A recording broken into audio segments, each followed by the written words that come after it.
All right, hello again. This is Jeff Scott of Blackhawk Technical College, and I've been going over the remaining chapters of our Eimar Spangers book for the 152 161 ASP.NET class. What's left are chapters 14 and 15. I'm going to go over chapter 14 right now. Chapter 14 is on LINQ, which is an acronym that stands for Line Item Query. It's Microsoft's invention, and it is a way that you can go and query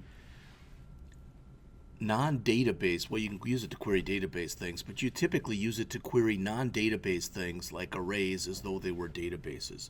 Again, it is an invention of Microsoft, and we're going to talk about what it is, the syntax, the different forms that are available, how to use a little bit about how to use the ADO.NET Entity Framework, or EF, how to use model binding, and how to use the list view and data page controllers.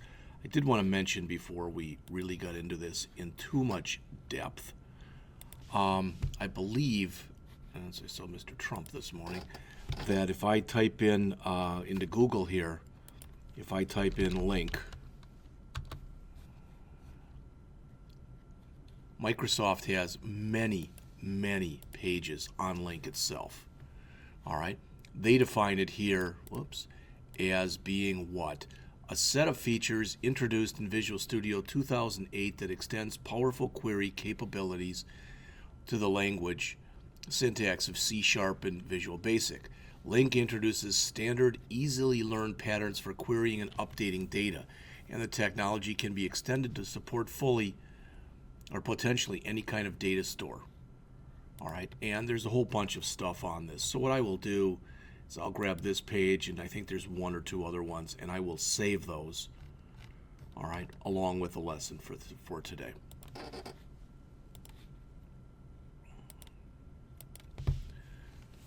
All right, so notice it's a query language that's tightly integrated with programming languages used in the .NET framework. So more often than not, it's C# and it's Visual Basic or Visual Basic.NET.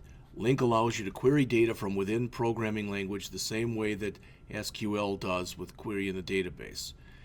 The LINQ syntax is partially modeled after SQL. In other words, it's similar. It is not, repeat, it is not identical.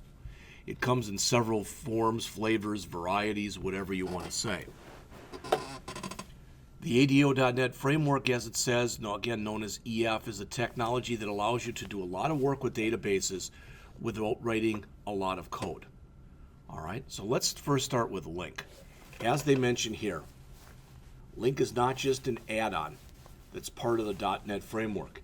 No, it was built from the bottom up as to work with programming languages. They had something in here. And if I find it, I'll show it to you. But they say LINQ is basically to programming languages what SQL is to databases. That's the way that Microsoft puts it. So when you look at this, here is an example of a LINQ query right here. So you notice the from is first and the select is at the bottom. So from author in authors, where author dot contains S, order by author, select author for each author in results. So in English, I think what that's saying is if you have any authors in this author table whose name has an S in it, show them to me and put the results. So ideally, there's going to be more than one author. So take those results and put those results in ascending order. That's the way I read this. And it says on the very bottom of the page, and going on to the next page here, although the syntax is probably easy to follow, the example is really powerful. Given an array of strings with author names, which is what this is, it doesn't have to be a table in a database. You select all the authors whose names contain the capital S and sort them in ascending order.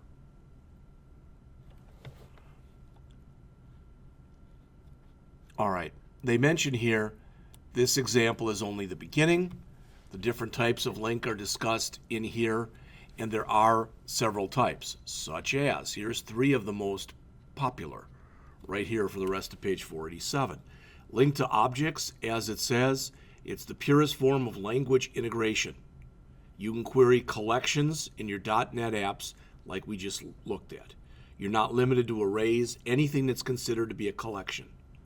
That could be things in a list box, list box group or a checkbox group, for example. Link to XML, which is a way to read and write XML. And it's typically the syntax is going to be easier than XSLT, which is XML, I think it's language transformations, and XPath. All right. It says you can now write link queries that target your XML directly in your application. Link to ADO.NET. ADO.NET is part of the .NET framework that allows you to access data and data services like SQL Server. ADO.NET is also used under the hood by the SQL data source control. All right. As it says here, with link, you can query database-related information sets. Link to dataset allows you to write queries against a dataset, which is a class, an in-memory version of a database. So you can use link with databases, but you are not limited to just using link with databases.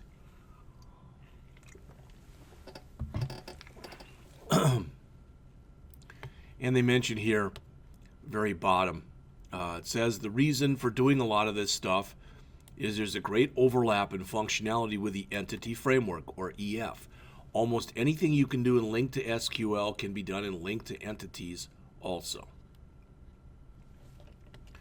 If you want more on Link to Entities, the author suggests that you go to the link page, which is pretty much what I just showed you right there. All right. So, the Entity Framework. Again, I'm going to go over the concepts in here, so this will be, as the previous lectures have been, conceptual in nature, but I'm not going to be going over the examples. All right, I might talk around them, but not really about them very much. All right. So, as mentioned here on page 488, the Entity Framework is what is referred to as an object relational mapper. It supports the development of data-oriented software applications. So, here's the key thing. You can take a bunch of different things like tables and turn them into .NET objects, basically, that you can access and code. And after you've done that, if you want to or need to, after you've done that, you can also use these with link. Now, I don't exactly agree with what the author says here. Working with link is pretty easy and quite flexible. It's different. So it's like anything else, as we've talked about in our classes, that it takes a little while to get used to. All right? When you drop one or more related database tables into your diagram, the designer detects relationships between tables and replicates these relationships in your object model, which is a good thing. So they give you an example right here. So you can set up a repeater, which is basically going to give you a data set, and here it's going to show you all the reviews that you've selected. All right? So, page 489, with EF, you map database items such as tables, columns, and relationships in the database to objects and properties in an object model in your application. In this exercise, you add tables to the model, then you write simple link query to access the data in the underlying tables. So you bring in the information, all right, into the Entity Data Model Wizard, as it says right here. You add your tables, and then you put in some code. So what they're doing right here, all right, notice it says authorized views. Select review from review in myentities.reviews where the authorized equal true, order by create date. So in other words, they're showing you all reviews in here that have been retrieved from the database and that are authorized, and they're showing them to you in a time-stamped type of format. So it should have the latest and greatest first. As far as how it works here on page 492, as the author mentions, the Entity Framework comes with an object relational designer. It's a tool that's available in Visual Studio that allows you to create an object model by basically doing a lot of dragging and dropping type of things. The designer, as it says, is smart enough to detect relationships that are inside of your tables. And after the model is generated, you can then execute LINQ queries against it. All right, as we just saw. Now, you may or may not agree with this, but on the top of page 493, the author says the query looks similar to SQL. Under the hood, the runtime converts the LINQ query into its SQL equivalent and then executes it against the database. What's important about this, and this is one of the more important parts of the chapter, is the author says that the entity framework uses a mechanism that's known as lazy loading, which means that sub-objects are not loaded until you explicitly tell them to. All right? It says that when the code needs to access parts of the database, all right, or parts of the entity framework, then that stuff that needs to be accessed, only then is it loaded by executing a query to the database. This improves performance because it only brings stuff in when it's needed, as opposed to having it there for the whole program where you might not need it maybe till the end of your program. All right. Now, when you start looking at some of this stuff, again, the syntax is different. And they mention on 494, it says, you may have noticed that there's some strange stuff in the syntax. And let's just concentrate on the C# stuff. It says the C# snippet uses the var keyword without a type. So it did it right there. It literally ends up using something that's called type inferencing. So it figures out the type, all right? It figures out the type based on the query itself. So it goes through it, it looks at it, and because it has to know this, because this is a strongly typed language. You can't just say var and have the system think, well, I'm not sure what you mean. All right, that won't work. All right. So it's type inference is what I was looking for. I think that's what I called it, or I hope that's what I called it. Okay? All right. Then they go through several pages of things that are pretty much a review of SQL. They talk about the select. Again, what's different here is the select comes after the from, but you can see how it's used here on the bottom of 495. The from, the order by, the where. So if you want to do some, put some criteria in. But I think everybody that's in here should be able to read something like this and figure out what it is. Select R from R in myentities.review where r.authorized equal true, with the double equal sign. You can use the aggregate functions that we've used in back in SQL. Sum, min, max, average, count, etc. It's kind of a neat thing in here, this take, skip, take while, and skip while. This is designed so that you can do pagination, all right? And it says that, again, it's ideal for paging scenarios. It takes the requested number of elements, then ignores the rest. That's what take does, where skip ignores the requested number of elements and returns the rest.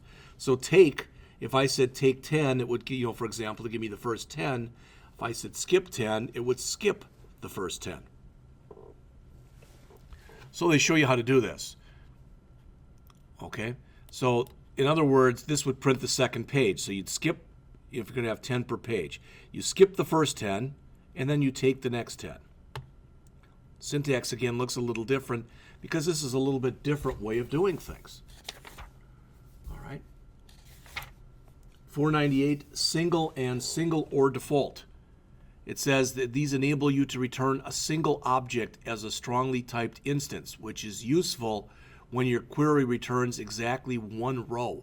For instance, if you're returning something by an ID where the ID is the primary key, so there'll only be one of them. The single operator raises an exception when the requested item is not found, or if for some reason the query returns more than one instance. As it says there, if you want it to return null, you can use single or default. First or default, last or default. As mentioned here on the bottom of page 498, these operators enable you to return the first or the last element in a sequence of elements. They throw an exception if the first or last that you're looking for is empty. All right. Whereas the first or default, last or default return the default value for the relevant data types. All right.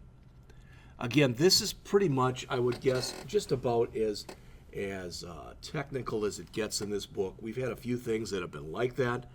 You'll notice that on page 499, they talk about anonymous types in here. And the author says it's another language feature available both in C# and VB.NET. An anonymous type is a type whose name and members you don't define up front like you do with other types. Rather, you construct the anonymous type by selecting data and letting the computer use type inferencing to infer the type for you. All right?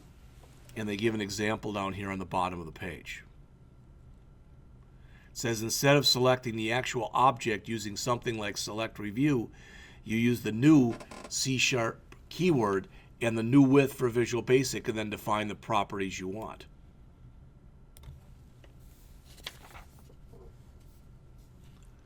Although the type is anonymous and it cannot be accessed directly by name, the compiler is still able to infer the type and it'll allow you to use IntelliSense.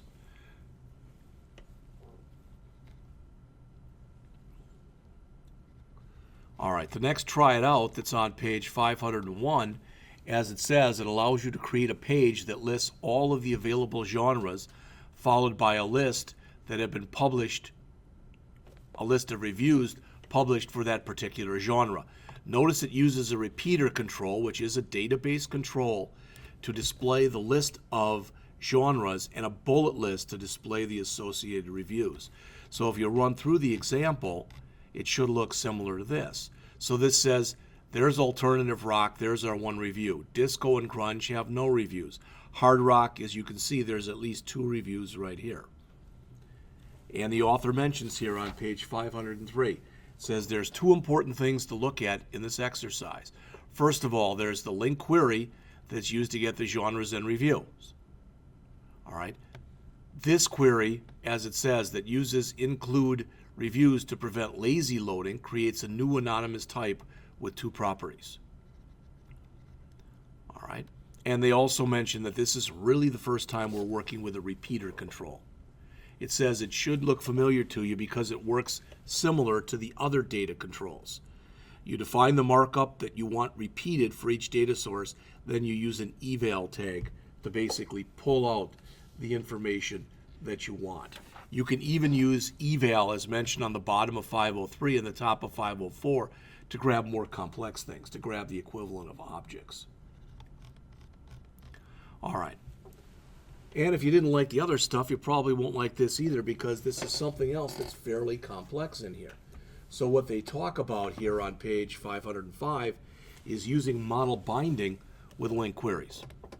All right, it says, so far you have seen one way to bind the results of a link query against the entity framework. All right, that is to assign the data to the control's data source property, then called data bind. This way is a bit limiting, as it does not support editing, updating, and deleting of data directly. In order to support these, ASP.NET created a model binding that supports CRUD, create, read, update, and delete. All right, so model binding, as it says, that's why it was set up. Rather than depending on a data source, model binding relies on methods that you can use and define in your code. So you'll notice there's a select method, an insert method, an update method, and a delete method. Hopefully what I'm about to say everybody understands, and that is this with this book. And again, I like this book. I like the similar book that was written by Muroc. But in order to really go through the material that's in here in depth and breadth of coverage, we probably would need a 2-semester class. All right, then we could really look at this stuff in a much more depth and breadth of coverage. So, a very powerful feature of model binding is its ability to dynamically fill objects with data coming from a data-bound control within the insert, update, or delete methods as they're fired. So this next example is where they build this photo album.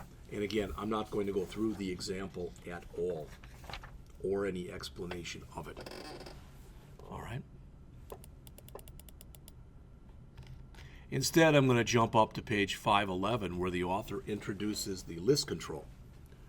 And as mentioned on there, the author says, up until now, you've seen a few data-bound controls at work, including the grid view. We just looked a little bit at the repeater. We've looked at the details view. All right. But now they're going to start talking about the list view. And as the author mentions, the list view is kind of the best of all worlds because it combines properties of the grid view, the details view, etc. As mentioned there, it enables you to display data in a variety of formats, including in a grid, as a bulleted list, in a flow format, where it looks more like HTML, and a lot of other ways too. What you end up doing when you do this is you work with different templates. Basically, everything that's in here, for lack of better words, is templated. So there's a layout template for the entire container, an item template that will display basically each record. You'll notice that there's also an alternate item template or alternating item template. So if you want zebra striping, you want every other row. All right, so for example, you'd have this row, then that one would be white, this one and that one would be white, etc. All right, there's an insert item template, an edit item template, an empty data template. So there's a lot of different ways that you can group this stuff. All right, and it has properties that you're able to use as shown here on the bottom of page 512. An item placeholder ID, a data source ID, and insert item position. All right, and they mention here that it has an item inserting and an item inserted event, just like some of the other controls we've looked at. Remember, the item inserting means that you're about to insert an item into a database, but you haven't done so yet. An item inserted event fires right after an item has been inserted into the underlying data source.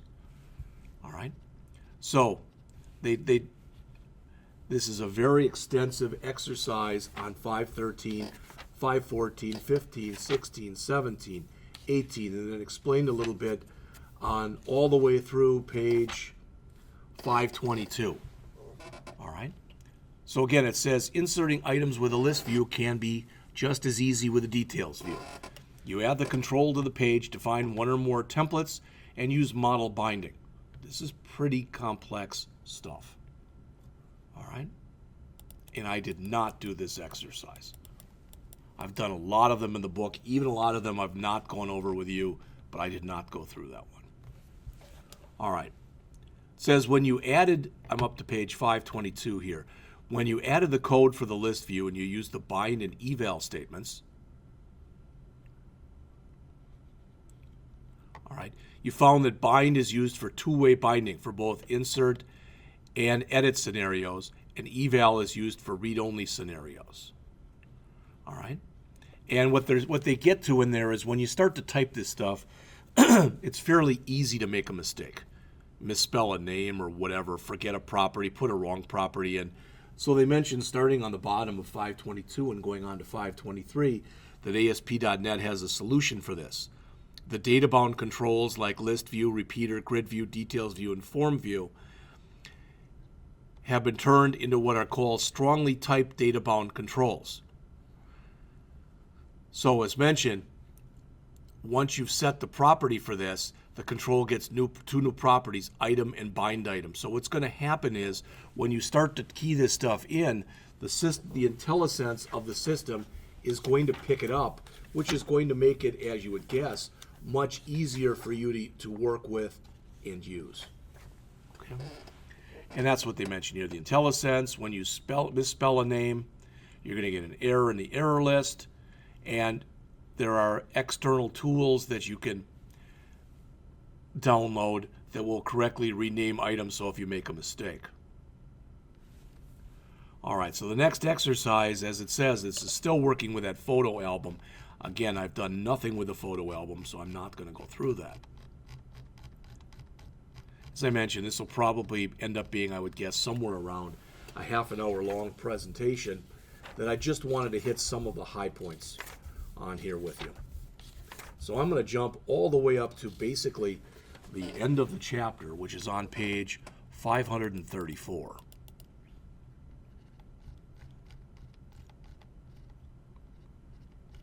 Let's make that 535 on the bottom of the page. All right.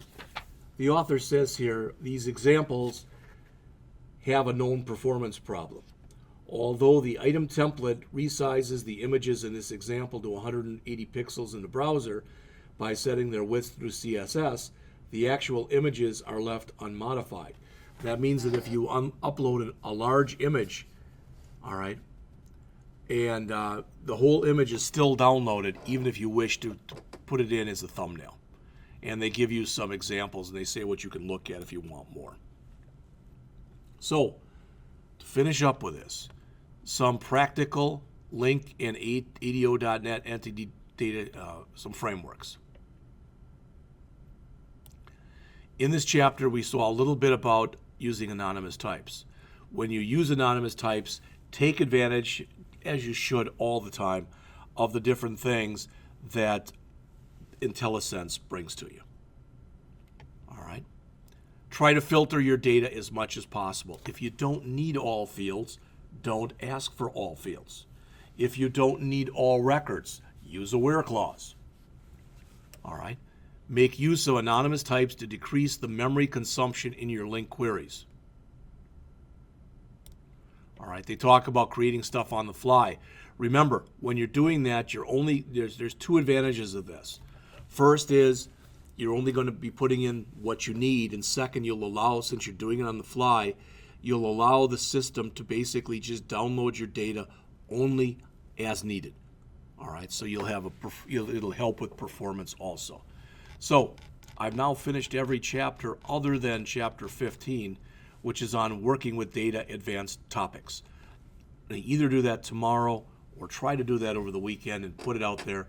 So by that time, every chapter in the book is out there. I'm going to mention this in class. Last thing, I'm going to mention this in class, but it's going to be your responsibility for everybody in here next week to show me Project 1 and Project 2 that you did for the ASP.NET class. All right? That's all I've